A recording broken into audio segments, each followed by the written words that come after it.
I'm Nick Roush, and this is a no huddle edition of 11 Personnel presented by Monticello Bank. And today we are joined by Coach Dan Casey. If you don't know him, if you don't follow him, then what are you doing, right? You watch this show, you have to have his clips on your feed every single day. And I know you're much more than the clip guy, but I got to start with the clips because Dan, are you where the hell do you get all these, right? And are you worried that you like are you ever going to run out? It feels like there is a never-ending inventory of clips that are always on my timeline and they're always fun to watch. Yeah, it's been fun, man. I mean, over the past 10 years or so, I've just immersed myself in the football coaching community and have made so many great connections. And the great thing about football coaches is they love to share and help out. And so I've just gotten so much film over the years, guys sending stuff to me, and I don't know if I could ever run out, to be honest. So I'm gonna keep it rolling.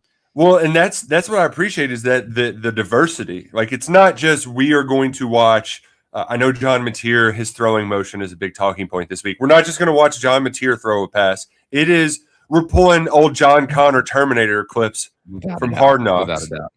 And then I think you even had some old Army Navy from like the 50s, maybe triple option that were sprinkled in there. Yep. I love to go back in the archives, man. That's the good stuff. That's the really good stuff.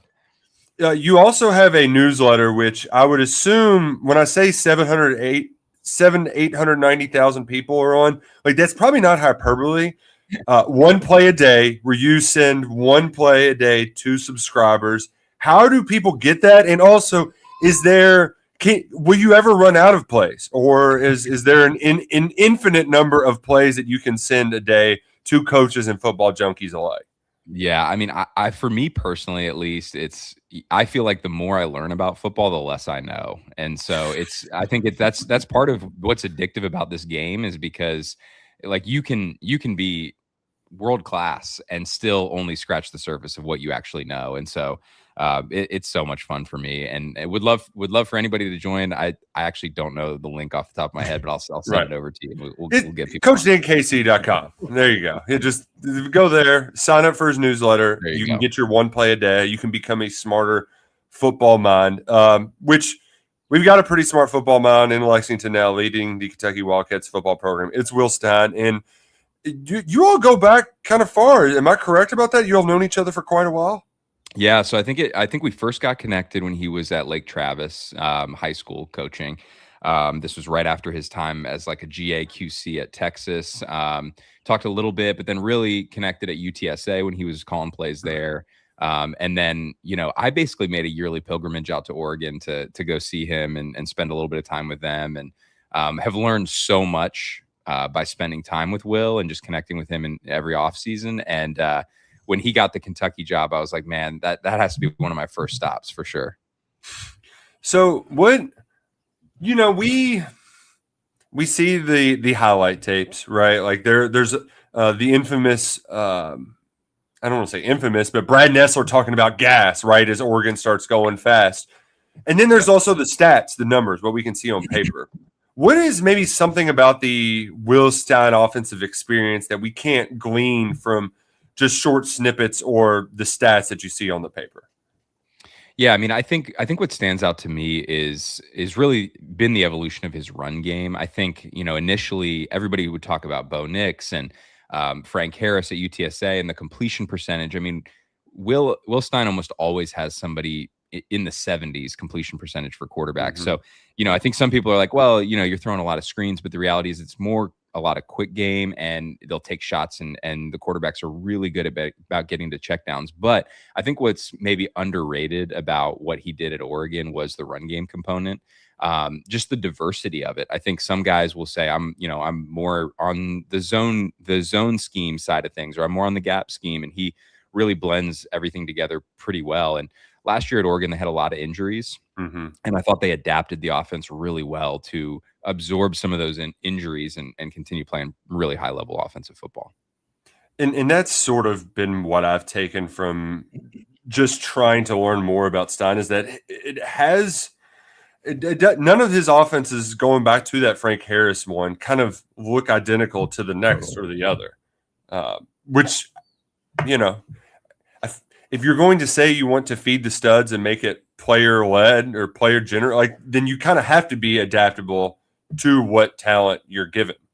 Yeah, I mean, I think that again, another impressive thing he's done. Obviously, Frank Harris was a consistent kind of mainstay in that backfield, but then you go to Oregon and you see an offense with Bo Nix that looks different than an offense with Dylan Gabriel, that looks different than an offense with Dante Moore. So I have said, for a couple of years now, I think he does a really good job developing the quarterbacks, and adding Joe Sloan to the mix is interesting as well. And just the amount of attention on that position that's being paid by Kentucky right now, I think is really important. And the offense is going to look different depending on what skill set the quarterback brings to the table. And so I think it'll be really interesting to see how it unfolds with Kenny Minchie under center. Who, as we've learned in brief amount of time, that he is one of those guys who is an accurate passer. That I think Sloan said that it feels like he's been in our offense for years. My question to you about Sloan and Stein together, because you were able to spend some time with them during spring practice, and if you haven't watched the documentary, like seriously, go after you watch this video, go watch what they put out a few weeks ago. Do Your Job, I believe was the name of it. Go watch it. But how, Stein has said he doesn't want to be the play caller. He wants to be a good head coach. How do you think that dynamic is going to work between the two of them as they roll out this offense this fall? Well, I think what's interesting about their relationship and connection, and a lot of the guys on the staff have been together or had some overlap, and even Jay Bateman on the defensive side of the ball, like I'm a big fan of his and what he did at Army, and then North Carolina, and then obviously at Texas A&M, and now back in the calling it seat. It's going to be really interesting to see how he continues to bring some of that unique flavor to the defensive side of the ball, but specifically on the offensive side of things. I think they've connected a lot over the course of the last few years, with Joe Sloan at LSU and some of the overlap they had, being at Heisman ceremonies together, recruiting a lot of the same guys at Oregon and LSU for the quarterback position. And so I think there's a lot of overlap there, but then a lot of like similarities philosophically as well. When you just flip on the tape and you look at what Joe Sloan did at LSU last year, a lot of that was, personnel driven in terms of what they had on that roster and replacing a lot of the offensive line. I think if you look at the year before, it's probably a little more consistent. The 2024 year is a little more consistent with what you'll see at Kentucky. And I think, what's interesting is the staff itself, having been in the building for a few days, is a very collaborative staff. And so I think that's part of the interesting dynamic here. Is it's not like Will Stein is completely hands off on the offense by any means. There's a lot of conversation happening in that building and a lot of collaboration. And so I think it's a new school staff. It's a young staff, and there's a lot of ideas being thrown around there. And it seems like they have a pretty good working dynamic. I mean, you never really know until the bullets fly, but right. I think they seem like they have a pretty good plan in place. Well, and that's another thing that we learned from your conversation with Stein this spring. Like I said, go to work, check it out. There also is just a 40-minute interview with Stein on the YouTube channel. So, but part of that was that he will watch film, like the offense and defense will watch film in the same room.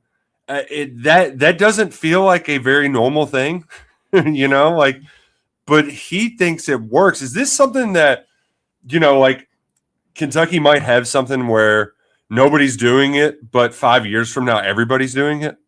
Yeah, I mean, I think it's going to be a big trend for sure. And really, I mean, we got to give credit where credit's due. It's a Saban thing where, you get the whole staff together. I think Kirby Smart has taken a lot of it. Dan Lanning has taken a lot of it to Oregon. So I don't want to act like Will's the first one to ever pull it out. Right. But I do think it's really intriguing. And again, you can't do it all the time because of time constraints, especially during the season. But in those off-season periods where you get to talk to, Will's sitting right next to Jay Bateman and gets to say, like, all right, how would you handle this? And what's a unique dynamic in a lot of these coaching staffs, especially the higher level you go, so NFL, SEC, Big Ten, some of the bigger conferences, Big 12, ACC, a lot of these guys will be changing staffs, right? And so you almost don't want to show all your cards to your current staff because, the next year you might be, the head coach at, a different school in the same division, same conference, whatever.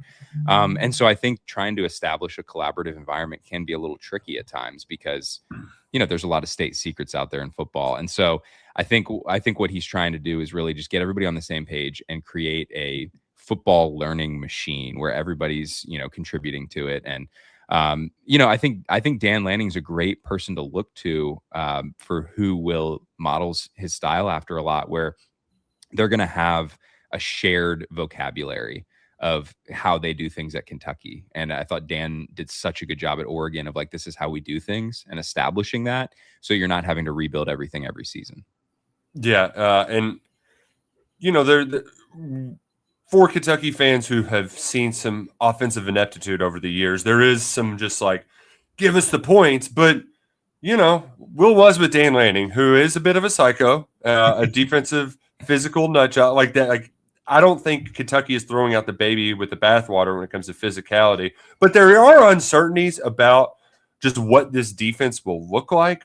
We're not really sure what Jay Bateman's going to do, but you mentioned what he did at Army. So what does that sort of look like? Even if it's just the base, can we kind of expect to see when it happens on Saturdays? Well, I personally, I'm much more of an offensive guy than a defensive guy. So I don't know if I can offer quite as much insight into the defensive side of the ball, but I thought I've followed Jay for a long, long time. And when you go back, I would encourage Kentucky fans, go watch Army football play Oklahoma in Norman. This is when Lincoln Riley really had it humming at Oklahoma. And that Army defense put on an absolute clinic of just the discipline, the play style, the physicality, and really snuffing them out in the red zone. So it was almost like Oklahoma could drive the field, but then when it got condensed in the red zone, man, Army really tightened the clamps on them. And I thought he did such a good job disguising coverages, moving fronts, doing different things like that just give offenses a real problem. And you have to remember, sometimes we look at a coach's Wikipedia page and we said, okay, what was their record here? What was their record there? There was a lot of different factors at play, right? And so, when you're at Army and you're working with Jeff Monken, right. When you're working with Jeff Monken, he's going to control the football on the offensive side of the ball. And so you play defense a little differently. Then when you go to North Carolina with Mac Brown, they're running a Phil Longo offense that's very air raid tempo. It's the exact opposite. Complete opposite. And so you're having to play a different style of football. Then you get to Texas A&M with Colin Klein and how Mike Elko runs that program. Again, setting you up for success on the defensive side of the ball. And so I think one of the things that Will Stein has gleaned from being with Dan Lanning and Tosh Lupoy at Oregon is you got to play a style of football that doesn't hang your defense out to dry. And so I think that's something that they need to, that they're kind of considering as a staff. But if I were a Kentucky fan right now and wanted to get hyped for the season, go watch that Oklahoma Army game. I think it was 2018, maybe. Yeah. I see. And that's how I know you're a football coach, Dan, because you can just pull a random game from 2018 just like that. Right? Like that's what we do. Yeah, exactly. That's just there is a catalog of memories stored up in there. We really appreciate you hanging out with us today. I just got a couple quick last questions for you. And sure. One of the things that I've learned, Mark Stoops had a rotating cast of characters at offensive coordinator over the years. So generally every year during the spring, it was what's new about this offense. And a lot of guys would always say that, everybody kind of runs a lot of the same stuff. Right. There's just nuances to it. So, what do you think makes the difference between a good play versus a good play caller? There are a lot of good plays out there, but I think what makes a great play caller is how to sequence them together. And obviously, like Kentucky, you did have some years with Liam Cohen that were a lot of fun in terms of sequencing, and you could see how the plays built on one another and kind of had some similarities in the way that they looked, and also like took advantage of some of the things that defenses allowed them to do. And I think the sequencing piece is a big component of being a great play caller. It's not just the play you call now. It's what are you building towards over the course of a drive, and what are you putting on film to cause defenses a lot of stress throughout the course of the week, having to burn a lot of chalk, a lot of meeting time, trying to prepare for different things. And so I think it's a mixture of obviously good design and also the sequencing, but let's be honest. The most important thing is having great players out there that can make plays. I mean, you can be the bet. You can be Sean McVay, and the year that he didn't have,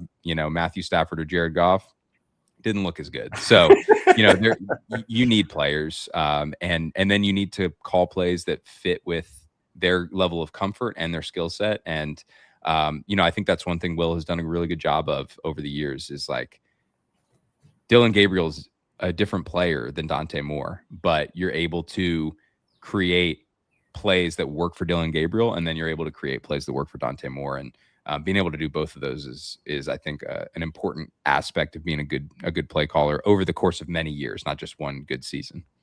Yeah, and I mean, you're exactly right. Like it helps when Liam Cohen had Will Levis, Wandale Robinson. Yes, that offensive line that makes things a little bit easier. Which that gets me to my last question. And you probably aren't locked in with the personnel that Kentucky has, and I know we've discussed how malleable Stein can be, but do you think there's a position group that really just stands to benefit from having Will Stein as the head coach at Kentucky? Honestly, this is probably a answer that is a little off the beaten path, but honestly, I think the offensive line. I think just being there in person and seeing some of the size they have. I'm a huge fan of Cutter Leftwich and what he does schematically, but also just developmentally. And I think one of the things at Oregon was that they asked their offensive line to do things that they did well, and I think sometimes yes, technically we all run counter, we all run power, we all run zone schemes, but what do they do best? And I think the offensive line is really going to benefit just from not only the schematic side of it, but also the development side. And there's some big bodies out there, and so I expect them to take a step forward this year for sure. And I thought you were going to say I got a boring answer like quarterback, but instead it's the big boys up front, and we love anything without those big boys up front. Right. And you mentioned too, like some of the late checkdowns, like you can't get to the correct. If you can't have time in the pocket to get to that read, then it doesn't matter. Well, and that's the thing that impressed me so much about watching the Bo Nix year with Will Stein is they called a lot of deep shots where they were, trying to throw the ball 60 yards down the field. But Bo was so good at navigating it, not making an unintelligent throw, and just taking completions. And so in a lot of ways, it frees you up as a play caller to say, hey, I can call this shot, and it's not either a touchdown or a sack. It could just be a 5-yard gain and we move on, but we're going to keep putting that pressure on the defense that we can push the ball down the field. And I thought Bo did a phenomenal job with that. I think it's a mixture of a really good quarterback and really good coaching, and you have to put both of those on the field at the same time. And now he's doing it in Denver. So there's no doubt he's doing all right. Pretty good. All right. Pretty good. Yeah. They probably could have used him in that championship game. I think they wish they would have had him for sure. Yeah. Yeah. Well, Coach Dan Casey, thank you so much for hanging out with us today, giving Big Blue Nation a better picture of what to expect from Will Stein's offense. What's the best way to find everything that you do? Because you do a lot. I do a lot. Yeah, I would say, on socials, Coach Dan Casey, and then really the YouTube show that we're going to work with coaches. We've got a new one coming out next week that I won't spoil, but it's a fun one as well. It's called the Play Callers Club, so would love for you guys to check that out. But yeah, I mean, Big Blue Nation, you got a good one. Not only a good football coach, but just a genuinely good person who has been good to me over the years, and I'm appreciative of him and his family. And he's a good one, man. You got a good one. All right. Well, we had a good chat here today. Make sure you hit that subscribe button. Play Callers Club. Coach Dan Casey, thanks so much for joining us today. You got it. Thank you.